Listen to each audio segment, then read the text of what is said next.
Could I say, first of all, how delighted I am that you've given me the opportunity just to convey to Zach and those of you here my delight at the publication of this book. There's no doubt in my mind that Joseph Cook is a much more significant person in the story of Australian liberalism than is generally recognised. The problem that Joseph Cook has, of course, is that he was only Prime Minister for a year or so.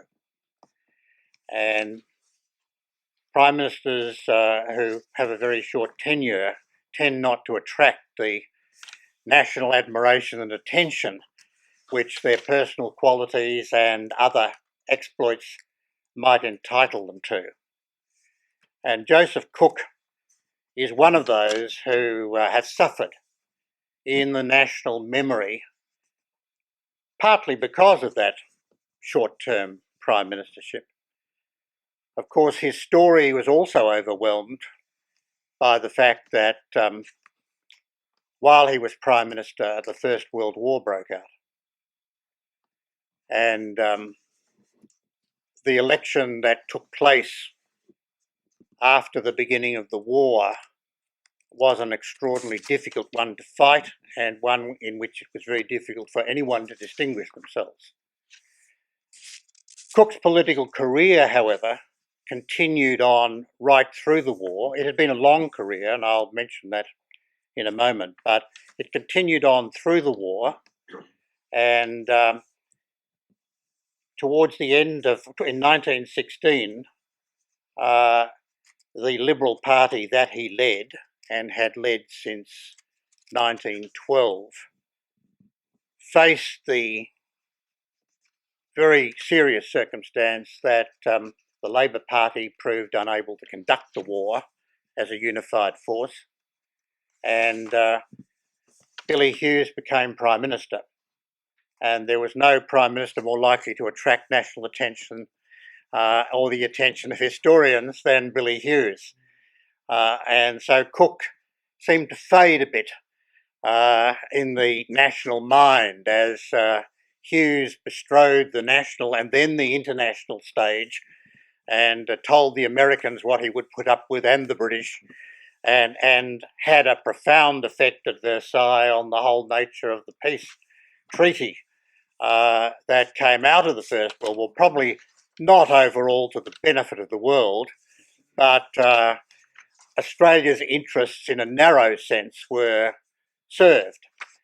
And Cook was there as the Deputy Prime Minister in a new party which was established by the Liberal Party and the remnant of the Labor Party that Hughes led to win the war. And he became Minister for the Navy. At one point, he became Treasurer, and then towards the end of his career was appointed as the Australian High Commissioner to the United Kingdom. So that's sort of the end of Joseph Cook's political career, and you can see why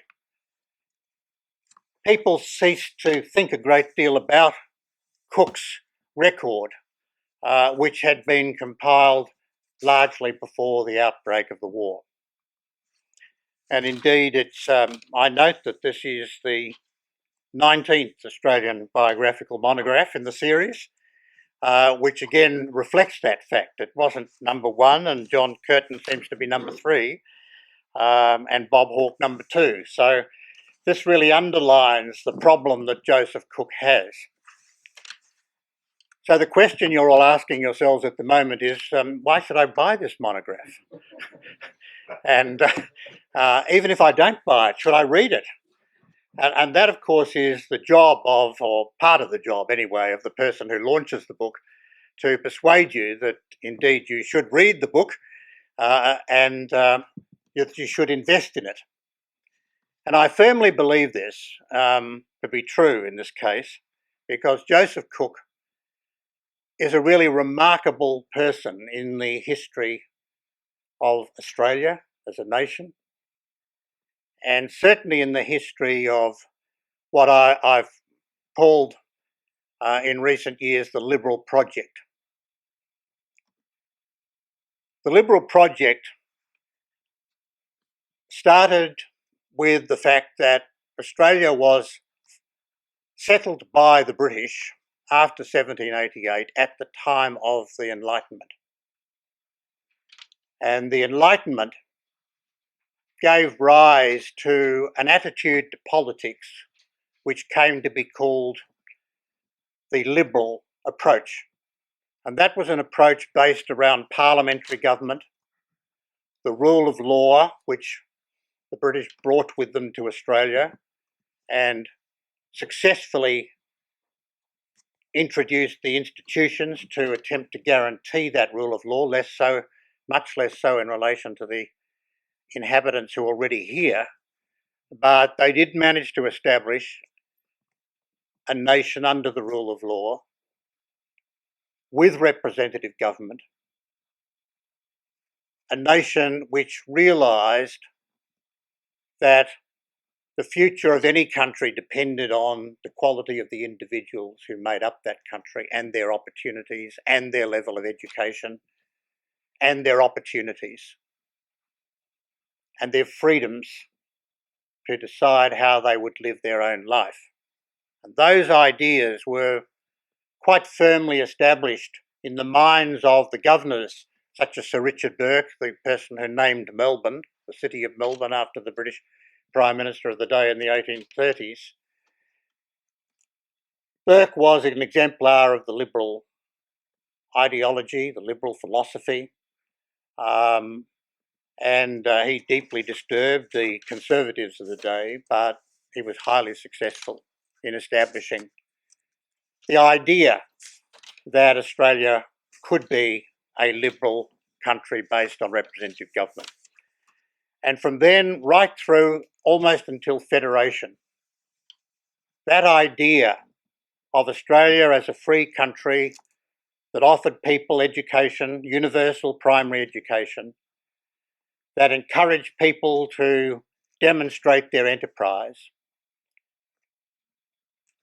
with a government overseeing all that had a limited role to defend the country, to secure its future, to ensure that the rule of law was observed. That was the kind of country that Australia saw itself as becoming. And when the Federation Fathers got together to write a constitution, that was their concept of the sort of country for whom they were designing a constitution. In the second half of the 19th century, a great reforming party began in Britain, the Liberal Party. And the economic theory which informed that party was free trade and economies based on free markets. And Australia developed some remarkable exponents of that, amongst whom was George Reid, the New South Wales Premier from the mid-1890s.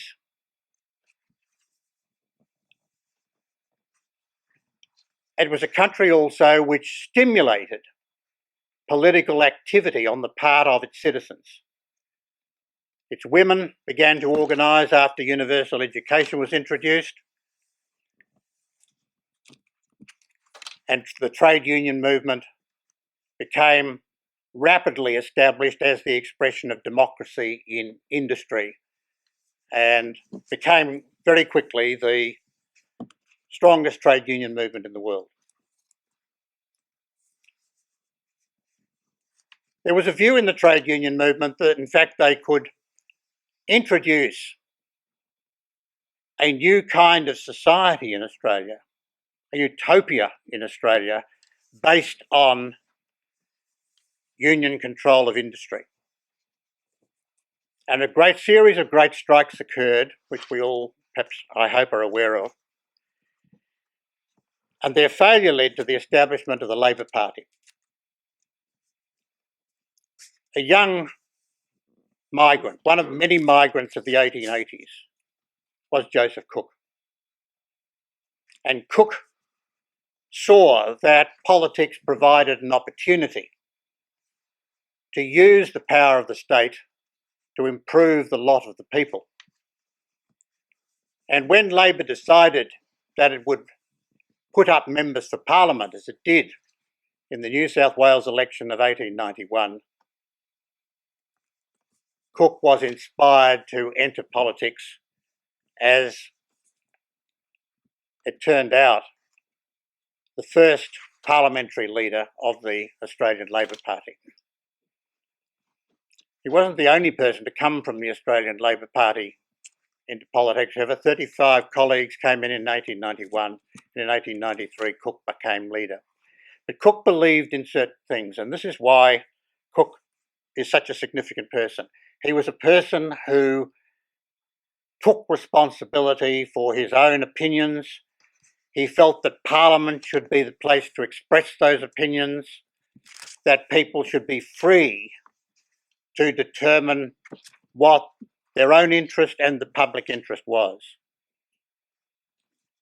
And when the Labor Party rapidly decided that it wanted to discipline all its members and decide how they would vote in the Parliament, Cook said, "That's not for me." And he left the Labor Party at that very early point and aligned himself with George Reid and the free trade movement. And Cook became probably the key supporter of George Reid in the new federal parliament after Federation. A man absolutely dedicated to the belief that the interests of the working class were in free trade, that people should take responsibility for their own lives under the rule of law and just laws, and that the prosperity and future of the country depended on the observance of principles such as these. This was, however, one of those moments in Australian history when what the postmodernists call a grand narrative that was an alternative to liberalism began to come to the fore from the work of people like Marx and the American Edward Bellamy. And the idea that you could have a managed economy that would be fairer and just, that government could oversee distribution, production, the allocation of wealth in the country, that government could run industries, that industry could be administered, was an alternative. And in the end, of course, the ideal of Marx that everybody should in the end have equal wealth and private property should be abolished, began to gain traction in the Labor Party. Strong socialists who believed in class war, like Tom Mann, came out from Britain. Marxists organised in Chicago in the Industrial Workers of the World came to Melbourne, began to organise the new Labor Party, and this was absolutely anathema to Cook, as it was to Reid. And one of the remarkable things about Australian history is that very shortly after Federation, there was a massive campaign against socialism, organised by the Liberal Party, led by Reid and Cook, to try to persuade the Australian people that they had a choice to make. They could either go down the Liberal road or they could go down the Socialist road. And the Socialist road meant the end of an economy based on private enterprise, whereas the Liberal road was a road, in Cook's view, that opened enormous opportunities. The Labor Party in Australia, however, was supported by, as I say, one of the world's, perhaps the world's strongest union movement. And that movement organised to get Labor into power. And in 1910, Labor and the Liberal Party faced up against each other and Labor won. And two enormously ambitious referenda were put to the Australian people that would transfer all major powers over industry to the Commonwealth Government. And both referenda were defeated. The mere fact that Labor did that energised the Liberals. And Liberal organisation began in a way that hadn't been seen before.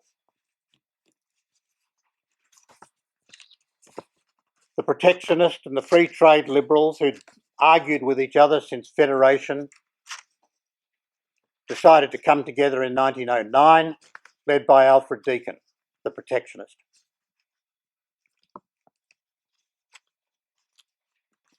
Interestingly enough, the new united Liberal government, often not recognised as such, from 1909 to 1910, important that it is recognised that that was the first united Liberal government in Australia, put into place policies which reflected the nation-building aspirations of the Liberals. But the Labor claim for massive centralisation of power was a warning to the Liberals that they needed better organisation and they needed a better statement of the Liberal case. And when Deakin decided, for health reasons as much as anything else, but also political reasons, to resign as leader of the Liberal Party in January 1912, during the period of the Labor government, he decided to go with Cook, because Cook was somebody who had worked closely with him on some of these nation-building projects, particularly national defence. And to everyone's amazement, Cook was, and the Liberals were elected in 1913 at the end of that period of Andrew Fisher's Labor government as Prime Minister. And I thought I would just tell you a little bit of a story and muse a bit about a speech that Cook gave at the time. And I think one of the great qualities of the monograph that's been written by Zach is that its methodology gives you the ideas of the political leaders of the time and Joseph Cook. But one of Cook's first speeches after becoming Prime Minister in 1913, with a majority of one in the House of Representatives and a hostile Senate, was to the Liberal Speakers Association at Hosie's Cafe in Melbourne on the corner of Elizabeth and Flinders Street. And I'm reading it because it raises a question whether or not Cook had a profound influence on Menzies. Jack might care to comment on this when he talks about his monograph. But Cook told the young Liberal Speakers group, there are two roads before us, one standing invitingly open for the fulfilment of the powers of the individual and the destiny of the nation, and the other leading to a cramped and narrow national outlook, and finally leaving us as a nation bankrupt amongst the stronger and more virile nations of the world. He didn't use the phrase poor white trash of Asia, which became, of course, popular later on. I regard the last contest, that is the 1913 election, as merely a skirmish, and we have yet to come face to face with the interests which we're opposing. There will yet be in Australia, I believe, shall I say I hope, a fight which will range these two principles up to an issue simple, which will enable us to throw everything into the scale. It must come sooner or later, this square, stand-up fight with the principles of socialism. There can be no compromise between these two contending principles. They are as diametrically opposed as light and darkness. One means slavery economically and socially to the individual. The other means the fullest and largest liberty. There is as much difference between them as right and wrong. I believe an awakening is coming. My impression is that we are only at the beginning of a process of disillusionment with socialism, which will continue until liberalism wins back all the triumphs of the past and serves a yet wider field of usefulness and opportunity in the future. Addressing ourselves to whatever tasks may be ahead, we shall do so with the feeling the country has spoken for saner and wiser counsels, that it has awakened to the dangers of desiccating and withering socialism, that the Liberal sun is again on the horizon. But of course, unfortunately, he was wrong about that. The Liberal sun was quickly obscured, not by the clouds of socialism, but by war, and certainly by big government that war produced, and that Hughes was dedicated to implementing when he took control of the Labor Party. But the historically interesting fact is that when Cook was elected, it was Menzies' first year as a law student at Melbourne University. And Menzies came from a very political family. His father, James, was a member of the Victorian Legislative Assembly for Lowan, as a member of the People's Party, a farmers' party which supported the Liberals. His uncle, Sidney Sampson, was a member of the House of Representatives, elected during the anti-socialist campaign of 1906 as an independent protectionist and anti-socialist. And he joined the Liberal Party when it united in 1909. The man who'd become Menzies' future father-in-law, John Leckie, was elected at the state election in 1913 as the Liberal Party member for Benambra, and in 1917 would become the Nationalist Party member for Indi. So this young man with a very politically alert and aware and involved family may even have been, this is just pure speculation, may even have been a member of the Liberal Speakers Group for all we know, and heard Cook give those words. But whether that was the case or not, there's no doubt in my mind that that idea of a final showdown between political socialism and liberalism was in Menzies' mind, and it happened in 1949, when an issue simple, the nationalisation of the banks, arose, and Menzies fought that election on the platform of liberalism versus socialism. So Joseph Cook is a highly significant person in that process of passing on liberal ideas to the next generation. And I've no doubt that Reid and Cook kept liberalism alive at a time when it was under enormous challenge. Deakin did also in his own way, but the clearest statements of liberalism came from Reid and Cook. So I think what we've got here is a man who really has had a profound influence on Australian history. And in many ways, his ideas probably certainly informed the Menzies family, because members of his family attempted to set up a Liberal Party against the Nationalist Party in the 1920s.